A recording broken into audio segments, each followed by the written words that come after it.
Ladies and gentlemen, please take your seats. The program is about to begin. At this time, please turn off all electronic devices. Thank you. Ladies and gentlemen, please welcome Senator Tom Cotton.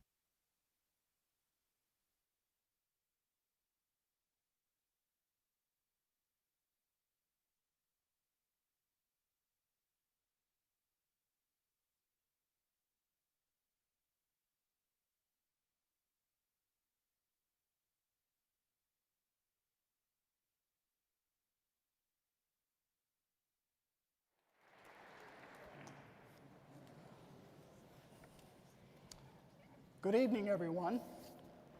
My name is John Highbush, and I have the honor of being the Executive Director of the Ronald Reagan Presidential Foundation and Institute. Thank you all for joining us this evening. We are truly excited to hear from our guest speaker tonight, but first, in honor of our men and women in uniform who protect and defend our freedom around the world, if you please stand and join me for the Pledge of Allegiance. I pledge allegiance to the flag of the United States of America and to the republic for which it stands, one nation, under God, indivisible, with liberty and justice for all. Please be seated.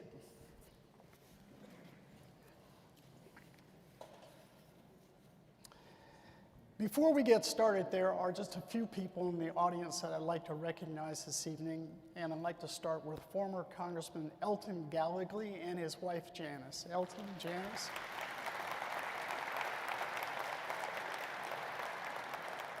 Let me also introduce, if you don't know him by now, Matt Jacobs, a former federal prosecutor who was running for election to represent California's 26th congressional district. Matt.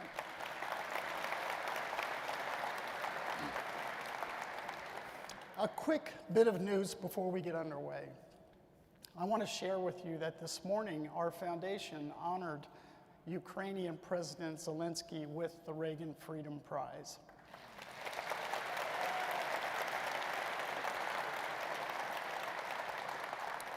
Our chairman, Fred Ryan, met with Ukraine's ambassador to the United States earlier today, and by now I am sure that she has passed word of this award on to President Zelensky. President Reagan presented the first Reagan Freedom Award to Mikhail Gorbachev of the former Soviet Union in 1992. How times have changed.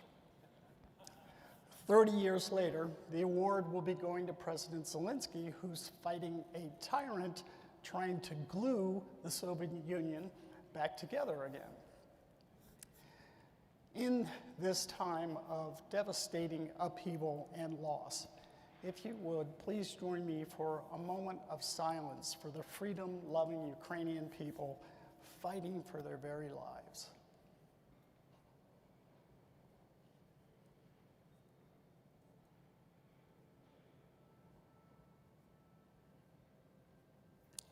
Thank you. Reagan Library regulars will know that the title of this, our most prominent speaker series, A Time for Choosing, comes from a speech in October 1964 that launched Ronald Reagan's political career. It was a speech so pivotal that around here, we simply call it the speech. And with that springboard, a full 16 years later, Ronald Reagan would go on to transform a party and change a nation.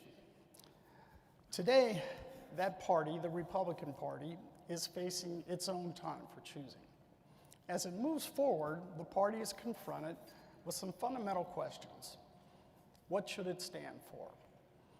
What are the Republican philosophies we can all agree on? What direction will it take? Is there still room for a Reagan-esque optimism in today's GOP? Since last May, we have heard from former House Speaker Paul Ryan, Vice President Mike Pence, Secretary Mike Pompeo, Governor Chris Christie, Ambassador Nikki Haley, and just last month, former Reagan speechwriter Peggy Noonan. They addressed those questions and offered their perspectives. But already, our world looks vastly different from when this series began. Elections in Virginia and New Jersey have added more to the conversation. Our nation is now running headlong into higher inflation, and leadership at the White House has blamed the malaise of the American people for much of our woes. Sound familiar, Reagan fans? We all know that President Reagan's most recognizable legacy involves ending the Cold War, which brought down the Berlin Wall and lifted the Iron Curtain. Now, authoritarians abroad have grown more assertive, even invading Ukraine, an independent democracy. Now, American and allied leadership is required to prevent a new Iron Curtain from descending over Eastern Europe. In this context, we welcome another important voice to the conversation, Senator Tom Cotton of Arkansas. He served his country in uniform and has been shaped by the experience. And he's been a friend of the Reagan Foundation and Institute for some time. We were honored to welcome him to the library just over 2 years ago to discuss his terrific book, Sacred Duty, which is worth a read. Senator Cotton was originally scheduled to join us in January, but frankly, given the events of the past 2 weeks, I am glad that he had to reschedule, because now we have the benefit of hearing from him on the crisis in Ukraine as well. In this series, we're not asking people to look to the past, even if history seems to be repeating itself in some ways. Rather, we're after answers and ideas focused on what's ahead. Where do we go from here? Or to borrow a famous question from the speech that launched Ronald Reagan's political career, how will we preserve for our children this, the last best hope of man on earth? That question rings differently today than it did just a few days ago. To answer these fundamental questions, please join me in welcoming to the Reagan Library the courageous United States Senator from Arkansas, Tom Cotton.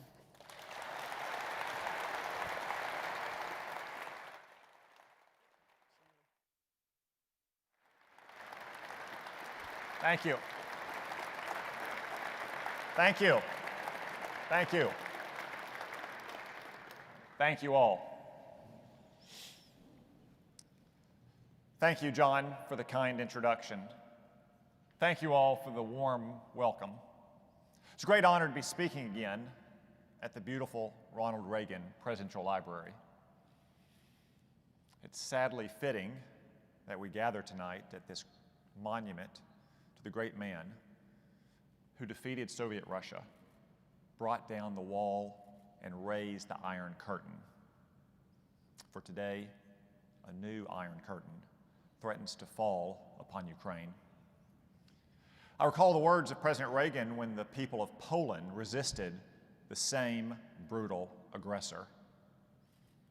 There is a spirit of solidarity abroad in the world tonight that no physical force can crush. It crosses national boundaries and enters into the hearts of men and women everywhere. We, the people of the free world, stand as one with our Polish brothers and sisters. Tonight, we stand with our Ukrainian brothers and sisters.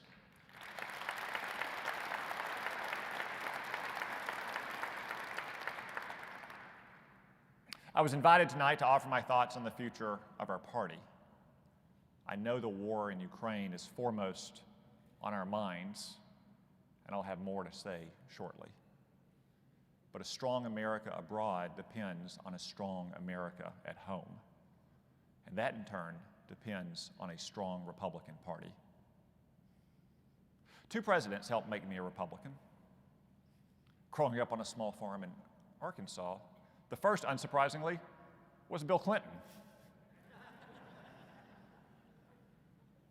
But the second was Ronald Reagan, the first president I can remember. I was too young to follow the political dramas of the Reagan presidency, but I recall the feelings he inspired in my young mind. Confident and safe from the Russian threat, comforted after the Challenger disaster, proud of America and optimistic about our future. But Reagan's greatness went beyond the feelings he inspired. Many people talk about President Reagan's optimism, but he wasn't simply an optimistic person. Rather, he helped build a nation that had good reason to be optimistic. No doubt the smile and Hollywood charm helped, but it was his ideas, his patriotism, and his unerring strength that revitalized the American dream. Ronald Reagan understood what every office holder must remember. We are elected first and foremost to protect the American people, their prosperity, and their freedom.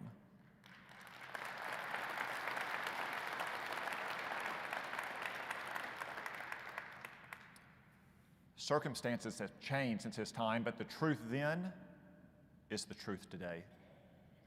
This grand old party's objective remains the same: to protect and preserve a proud, strong, safe, and wealthy nation. Yet some believe we've reached a crossroads. One hears a lot these days about the future of the Republican Party. Some can't imagine how the same party sent both Ronald Reagan and Donald Trump to the White House. They contend that our party must somehow choose between the legacies of these two men. I disagree.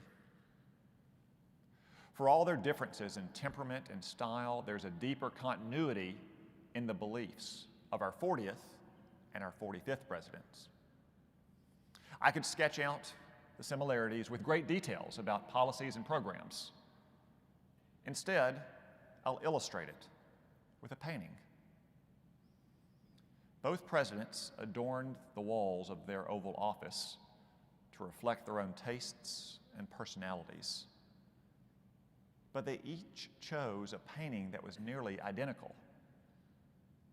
It wasn't a painting of a great battle or a beautiful American landscape. It wasn't even a portrait of a great Republican president. No, it was a portrait of a Democrat. A Democrat whom Reagan called one of our nation's greatest heroes, and whom Trump called a hero and a genius. That Democrat was Andrew Jackson. Both presidents belonged to a political tradition that might properly be called Jacksonian. This tradition is concerned first and foremost with protecting normal Americans and advancing their interests. Andrew Jackson championed the cause of these Americans, especially the striving and self-sufficient frontiersmen, farmers, and workers. Just as today, our nation's elites tended to look down on these Americans, the deplorables of their day. And indeed, when Jackson's supporters came to Washington for his inauguration, the elites called them a rabble, a mob, and compared them to the barbarians who sacked Rome. Sounds familiar, doesn't it? Andrew Jackson created the modern Democratic Party in his image. Its very logo, the donkey, comes from his critics' insults that he was a jackass. And for nearly 2 centuries, Democratic Party faithful celebrated Jackson, seeing themselves as the party of the common man, aligned against the forces of wealth and inherited power. Rank-and-file members attended Jefferson Jackson dinners. Democratic presidents made pilgrimages to Jackson's hermitage, and they all proudly held high the torch of Jacksonian democracy. Not anymore. Democrats today are busy canceling their party's founder. They've erased his name from their dinners. They've denounced his legacy as evil. They've even tried to remove his image from the $20 bill. The Democratic Party today is hardly democratic and certainly not Jacksonian. They reflect the tastes and the prejudices of a small, overeducated elite clustered in a few of our great cities. They serve the interests of the wealthy and the powerful. They speak the alien language of the campus seminar room and import its culture into the corporate boardroom. While democratic intellectuals attack our history, their street militias attack our heroes. When you're tearing down statues of Washington, Lincoln, and Grant, it's not because you're protesting historic wrongs, it's because you hate America.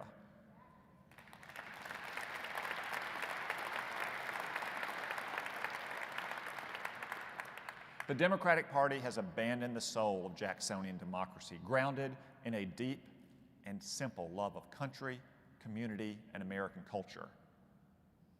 They have cast aside those attributes embodied by the likes of Jackson and Washington: duty, honor, loyalty. The Republican Party has assumed the mantle of this proud, patriotic, and populist tradition. We're the party of the common man, the worker, the farmer, the cop on the beat. Unlike Democrats, we remember the forgotten man. We protect and champion his liberty, which of course is the chief reason to have a government in the first place, as our founders understood. We protect every American's right to speak their mind, worship their God, own their gun, and to keep the bread that they earn from the sweat of their own brow.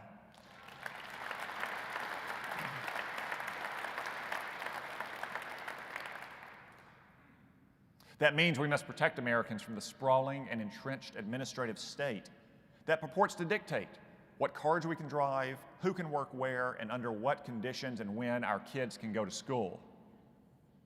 This administrative state, a deep state, if you will, insulates itself from the consequences of its folly and arrogance, no matter how severe its mistakes and abuses.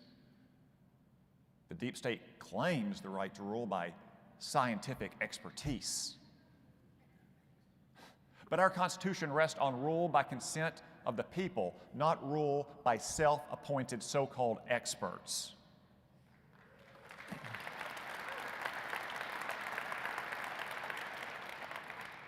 Our party must hold deep staters accountable, ensure that they serve the public, not the other way around. And when we must return power to elected legislators precisely because they are accountable to the people, just as our founders envisioned. And after 2 years of painful lockdowns and mandates, I know just where to start to make an example. Tony Fauci should be fired and held accountable for lying to Congress and the American people.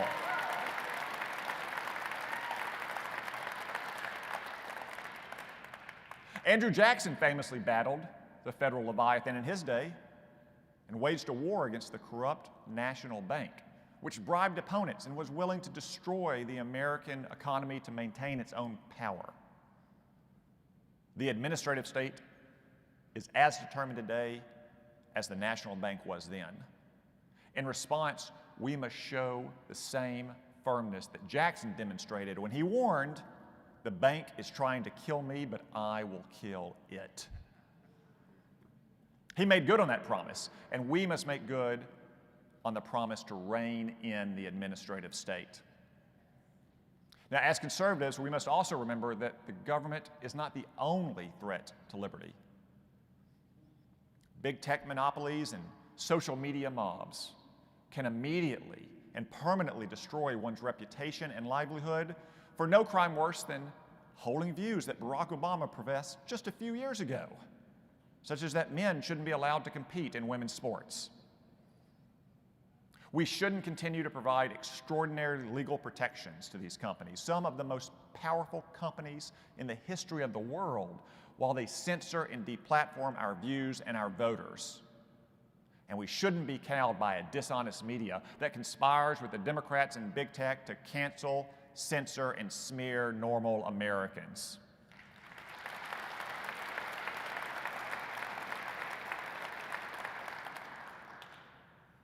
Republicans must not only protect our liberty, but also transmit it to the next generation. Yet our education system is failing utterly to do this. It's bad enough that so many of our schools were closed at the behest of Democrats and their bosses in the teachers' unions. On behalf of America's parents, the Republican Party should make clear that shutdowns and mask mandates will never return and our kids will get back to normal.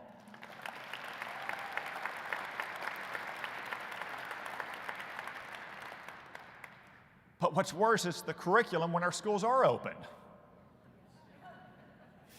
For years, our kids have lagged behind in basic achievement. Now, radical activists are shutting down AP and gifted talented programs because they don't like the racial mix of the students in them. The same goes for public schools with selective admissions. These radicals even claim that English, math, and standardized tests are somehow racist. These same radicals who can't teach our kids to read or do long division would, however, teach them to have contempt for their parents' beliefs and customs. They indoctrinate our kids with their extremist theories about race and sex. They preach that America is racist and that we should be ashamed of our country. Republicans have to protect America's kids from this madness.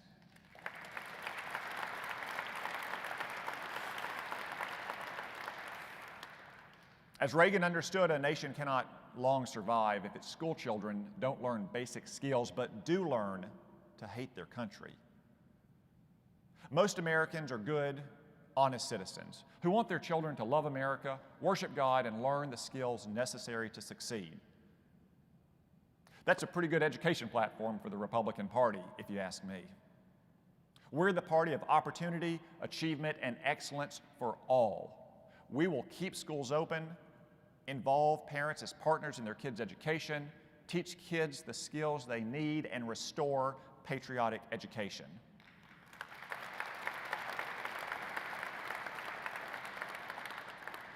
And we'll remove critical race theory from our schools and teach our kids to venerate our Declaration of Independence and Dr. Martin Luther King's dream. If the public schools can't do these things for you, we'll be sure you have a choice to send your kids to charter schools or religious schools or teach them at home. Along with protecting our liberty and preserving it for our posterity, our founders also understood that protecting our people from violence, crime, and the breakdown of law and order is another chief responsibility for the government. Here, too, the Democrats have abandoned the American people, especially our most vulnerable citizens. In many Democratic-run cities, prosecutors simply refuse to prosecute. These so-called progressive or Soros prosecutors haven't just abused prosecutorial discretion, they have embraced prosecutorial nullification, ruling entire categories of serious crimes out of bounds for prosecution. They've contributed to the worst increase in murder rates on record and the most drug overdose deaths ever. There's only one answer to these radicals. Republicans must work to recall, remove, and replace every last Soros prosecutor in America.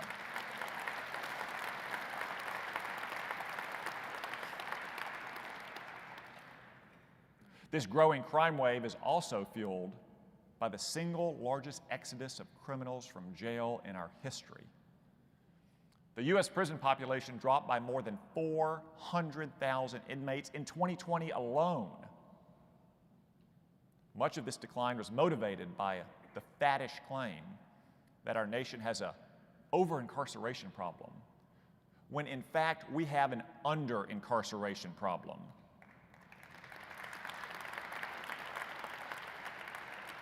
Because nearly half of all murders and the vast majority of other crimes go unsolved.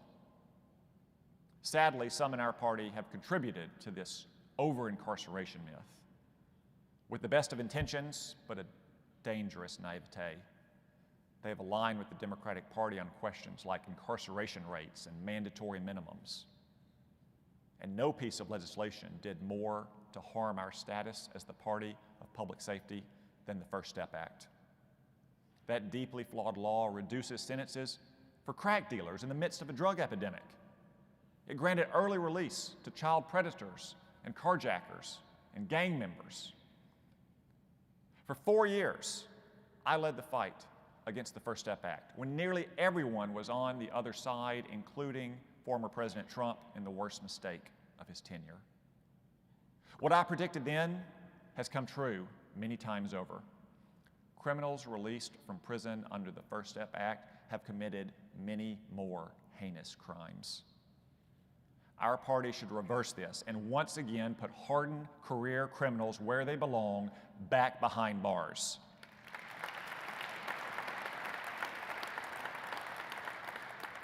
It's time to declare a new war on crime that won't stop until the carnage stops.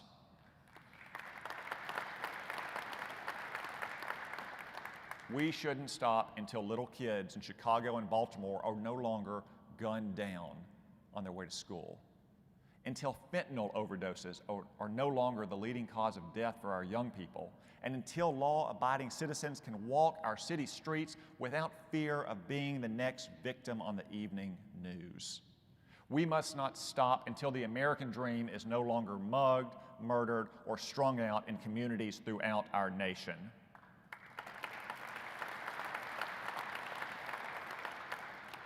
And here we can take inspiration once again from Old Hickory.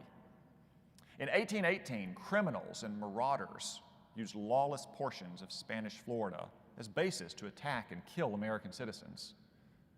In response, General Jackson invaded Spanish territory, rooted out those responsible, and then conquered the Spanish capital just for good measure. We should show the same resolve in the face of crime and lawlessness today. We must also show unerring resolve when protecting the livelihoods, wages, and jobs of Americans.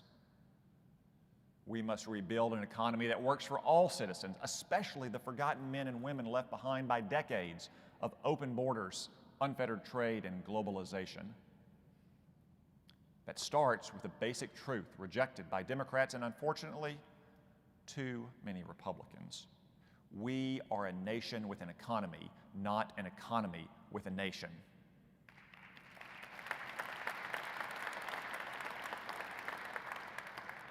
We are a people with principles, not a set of principles with a people.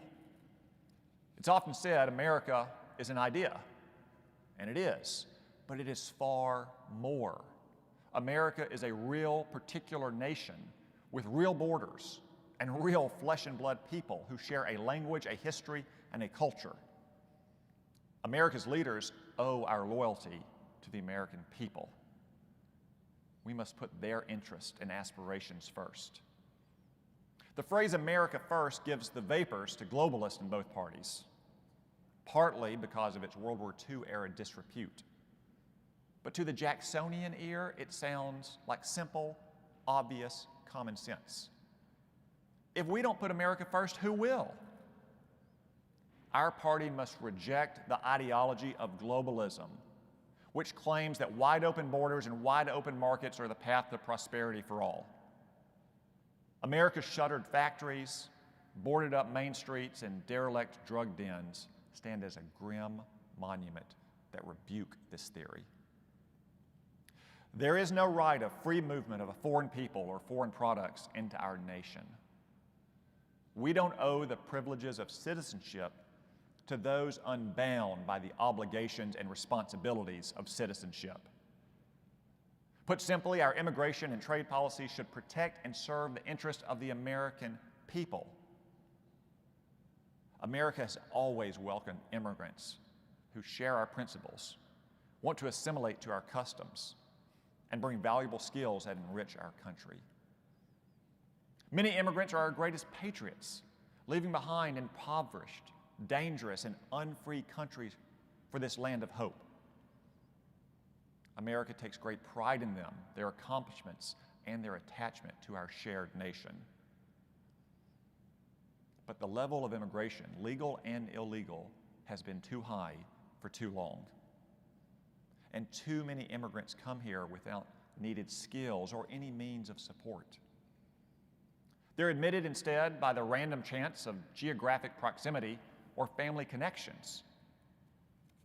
we must reform our legal immigration system by ending chain migration, which allows a single migrant to bring in extended family members who in turn do the same. When so many impressive and highly skilled foreigners yearn to immigrate, it's both unfair and unwise to admit new immigrants solely because of ties of blood. We should allow immigrants to bring their spouses and minor children, but that's where the change should end. We should replace chain migration with a skills-based system that selects immigrants with valuable skills, English language ability, and the like. As for illegal immigration, I propose a simple guiding principle. The right amount of illegal immigration is 0.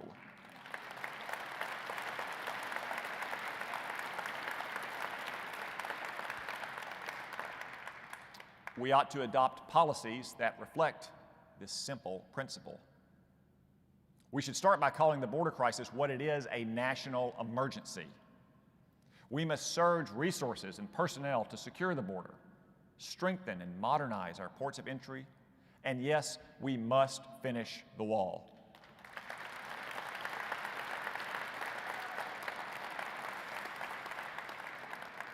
We must also change the antiquated asylum system that allows cartels, traffickers, and illegal aliens to game the system and play our nation for suckers.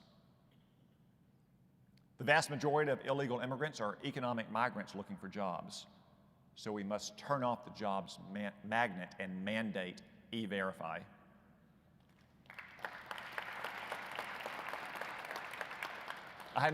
I know that globalist CEOs who complain about American workers will protest this policy, but here's my answer. Invest more in American workers, pay them more, and treat them better.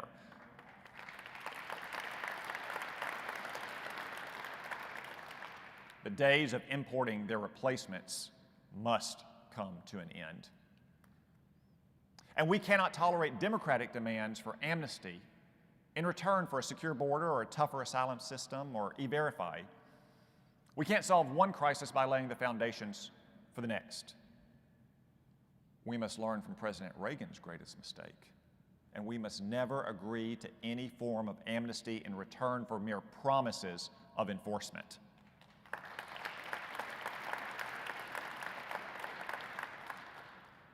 For too long, cheap foreign labor, legal and illegal, has flooded our economy, driving down wages and driving many Americans out of their jobs. This has greatly enriched corporations, especially in the tech industry, at the expense of American workers and their families. The same warped priorities have guided our trade agenda. For decades, Washington has adopted a cheap goods at any price policy, as if cheap stuff could substitute for lost jobs and a dying industrial base. Indeed, both parties are complicit in one of the single worst mistakes of this generation: granting communist China permanent most favored nation status and admitting it into the World Trade Organization.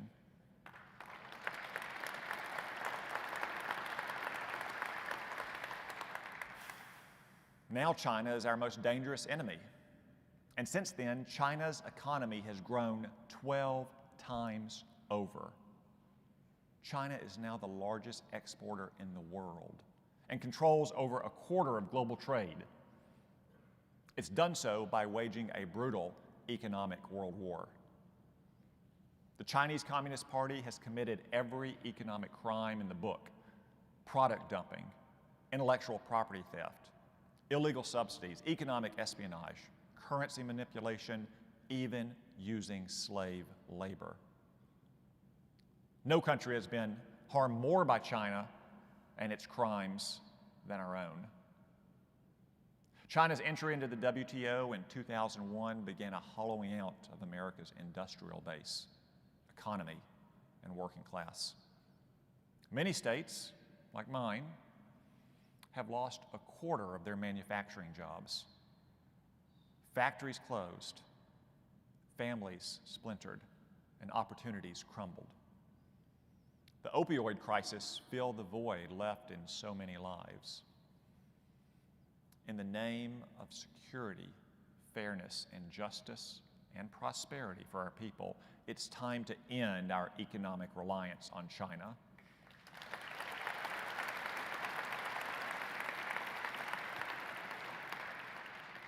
It's time to decouple our supply chains, but decoupling is not enough. We ought to ban U.S. investment in strategic Chinese industries and encourage reshoring of U.S. factories and jobs and punish offshoring to China. Further, we need to scrutinize and regulate Chinese investment in America much more closely.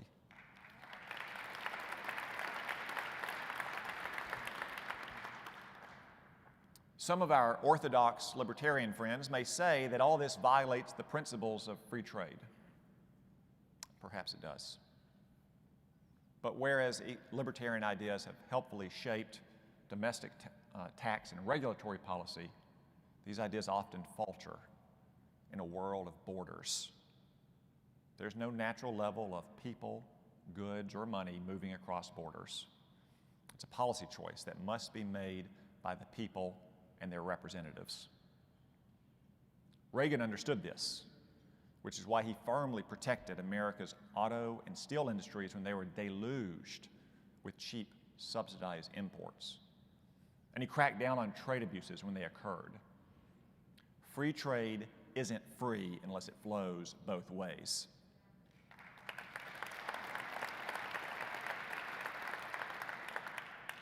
China isn't engaged in free trade, not even close, and therefore it's not entitled to preferential market access in America. But despite all the recent tough talk, too many in Washington are still championing trade with China. Just last year, at the last minute, leaders of both parties dumped a massive, several hundred-page amendment into an allegedly anti-China bill in the Senate. This amendment slashed tariff rates on hundreds of Chinese-made products. The Senate overwhelmingly approved the amendment. I was one of only 4 senators to vote no. Such trade concessions to the Chinese Communist Party should never happen again.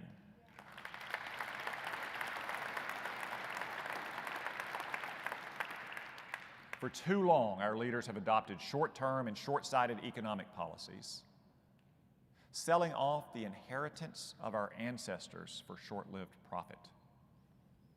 We've been governed from quarter to quarter as if America is a corporation, not a nation. This era must come to an end.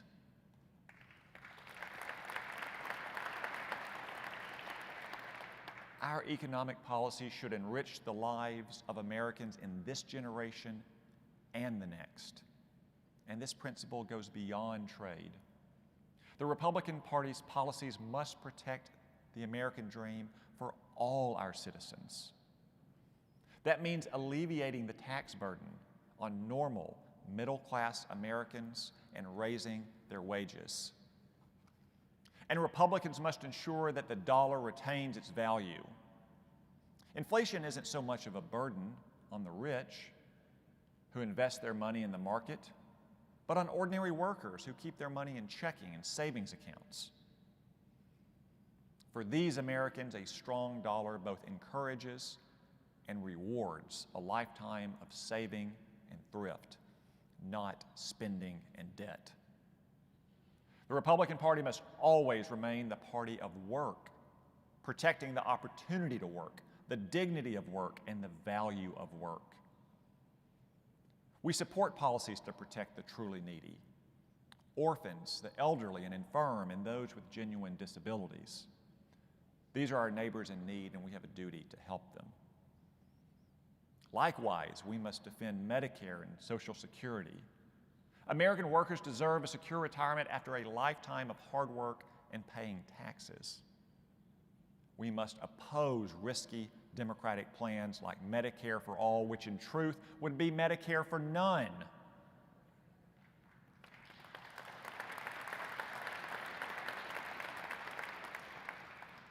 But Republicans must also insist that everyone who can work does work.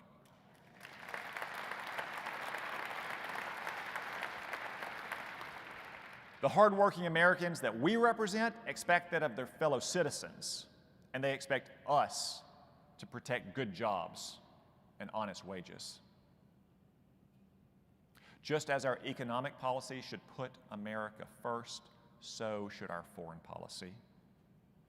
Our citizens deserve a foreign policy that puts their interests over ideology, that does not seek war but will not tolerate defeat, that deters foes and rewards allies, and that understands the purpose of our military is to destroy adversaries, not to build nations.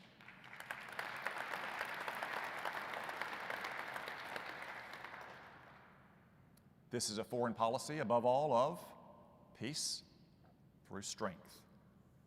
Because only the strong can survive in a dangerous world. Only the strong can preserve their freedom. Only the strong can protect the weak, and only the strong can afford to be merciful. One of the most effectual means of preserving the peace is to be prepared for war. Wisdom of the ages, as true today as it was when George Washington spoke those words in his first State of the Union address. Andrew Jackson was another man of great strength and resolve. He reportedly cautioned secessionists that if one drop of blood was shed in defiance of federal law, then he would hang the first man he could get his hands on from the first tree he could find. When some doubted Jackson would go through with a hanging, one man warned that when Jackson starts talking about hanging, it's time to start looking for ropes. America's enemies, likewise, must never doubt our resolve. While we should never stumble again into vague, ill-defined missions, we also cannot hesitate to employ military force to protect our nation and our people. The killing of Qasem Soleimani was a righteous strike, and it didn't start a so-called endless war. President Reagan sank half of Iran's navy in the tanker wars, yet World War III didn't break out. Another Republican president, U.S. Grant, stated my view of the matter. The art of war is simple enough. Find out where your enemy is. Get at him as soon as you can. Strike him as hard as you can and as often as you can, and keep moving on. This is our party's legacy, and the Republican Party must always remain the party of American strength, confidence, and honor.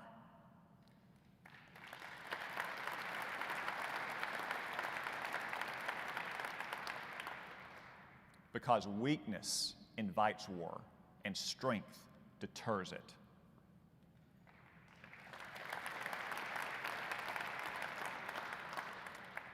The Democrats certainly don't have what it takes to defend America. Just last year, Joe Biden recklessly withdrew from Afghanistan, throwing away 2 decades of American sacrifice. He abandoned hundreds of Americans and thousands of brave Afghans who fought alongside us. Our Afghan allies were left at the mercy of barbarians. President Biden's incompetence cost us 13 brave American troops,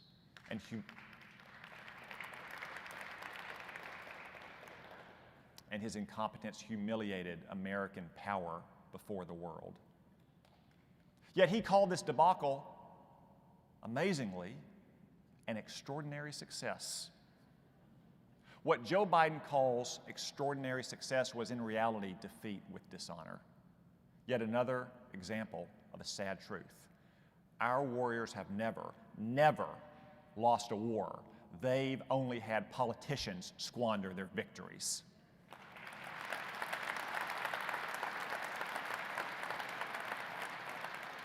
And Republicans must never allow it to happen again.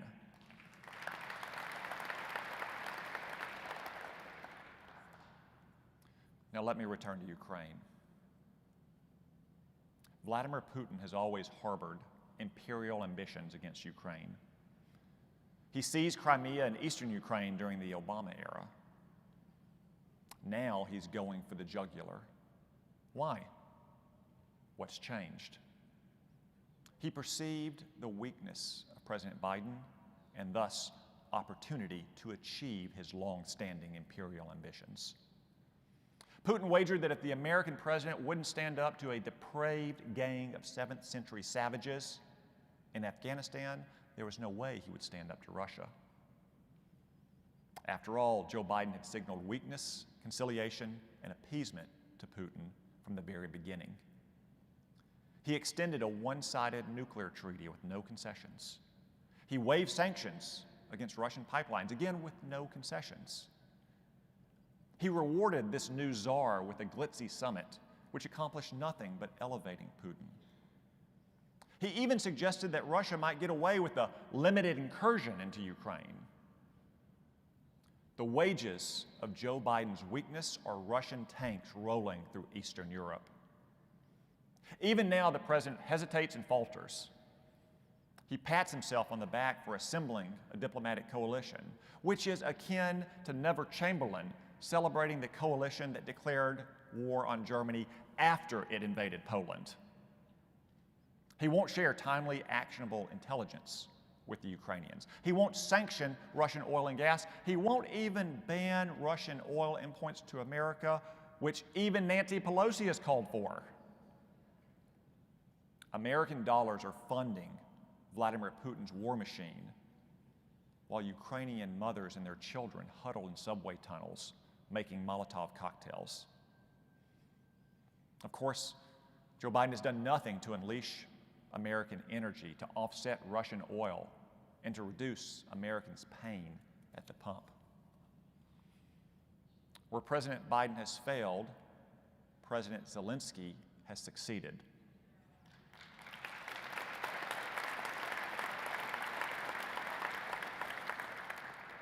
President Zelensky embodies the resolve, courage, and indomitable will of all Ukrainians. It's therefore fitting that the Reagan Foundation has just announced that President Zelensky will receive its Ronald Reagan Freedom Award.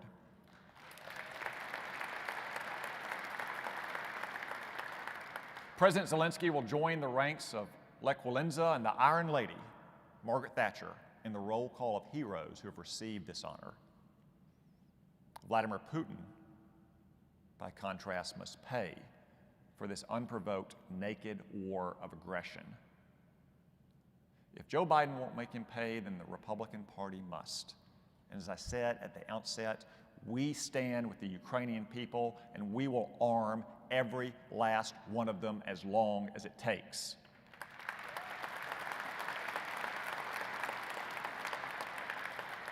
We will never accept a new Iron Curtain in Eastern Europe. And just as Putin watched Joe Biden's shameful retreat in Afghanistan, so now is China watching us today. If we fail to impose the steepest price for Russia's invasion, not only will Ukraine become a new captive nation, but soon Taiwan will also find itself in the crosshairs. The stakes and the flames will rise higher. When Republicans reclaim power, we will send the world, and particularly our enemies, a message. The world will go out that America truly is back. And those words won't be the meaningless promises and the empty assurances spoken in luxury hotels at European conferences. They'll be spoken with fear in Beijing and Moscow. In order to restore American strength, we must rebuild a military that's second to none.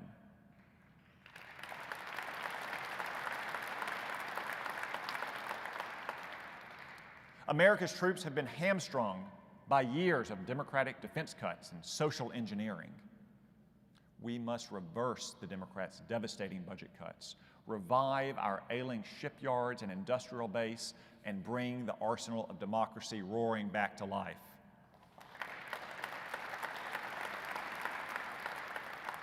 We must also refocus our military from the Biden administration's woke obsessions to actual warfighting.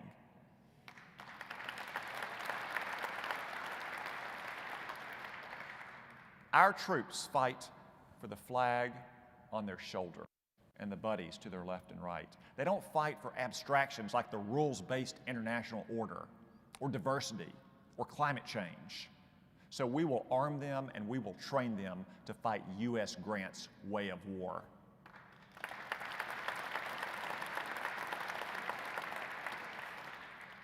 America's leaders may be frail and indecisive now, but our enemies should not fool themselves. Joe Biden's weakness is not our weakness.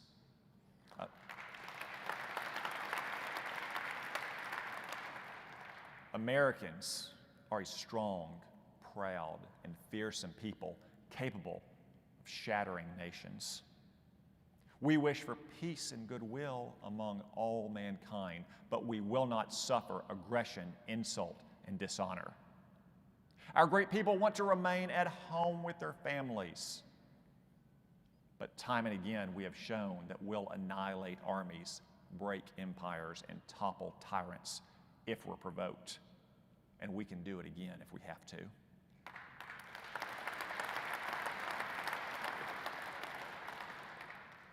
The American dream has been secured by those, generation after generation, willing to endure the nightmares of war. We do not seek conflict, but we do not shrink from it either. So long as our enemies know this, we will keep the peace. Our nation faces many serious challenges, but like Ronald Reagan, we should have confidence that America's best days are yet to come. Our failures, for the most part, haven't been forced upon us from the outside, but instead self-inflicted from within. And what has failed at home can be repaired at home. The architects of decline are still in power, but their grip is loosening. Americans are rejecting the Democratic Party, and they're turning to the Republican Party because we will protect and restore the American dream for every American. We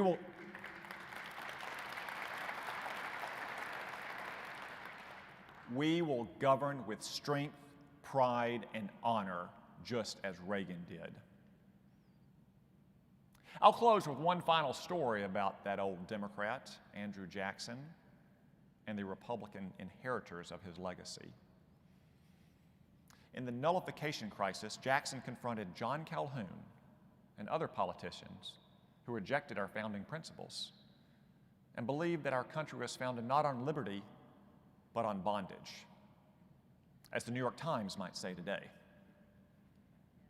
The nation's future hung in the balance, and the forces of disunion threatened to destroy our republic.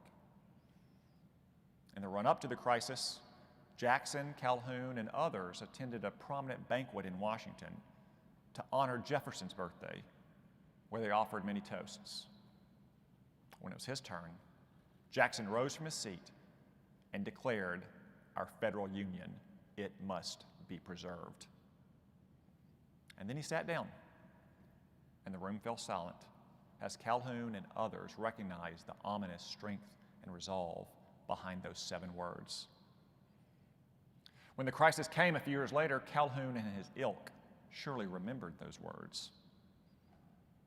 Those words in part inspired President Lincoln to hang a portrait of Andrew Jackson in his presidential office, a third Republican president who gave a place of honor to this old Democrat. President Reagan called those 7 words among the most important any American has ever spoken. Today, you can read those words on the base of the first bronze statue cast in the United States. That iconic statue of Andrew Jackson astride a rearing horse stands across the street from the White House, with sword raised, surrounded by cannons captured during Jackson's military campaigns.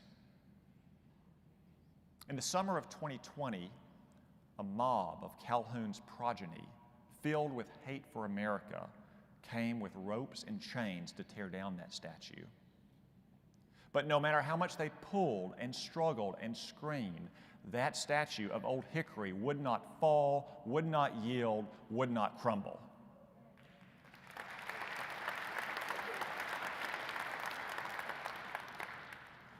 "175 years in the grave, And his legacy still captures so much about America. Defaced by radicals, but still standing tall. This is not a time when America or the Republican Party can fall. Not a time when our principles can yield or when this movement can crumble. We are the party of the people, the party of union and freedom and emancipation, the party of peace, prosperity, patriotism, and protection. We are the party that tore down the walls of Russian communism and that will send Chinese communism to the ash heap of history.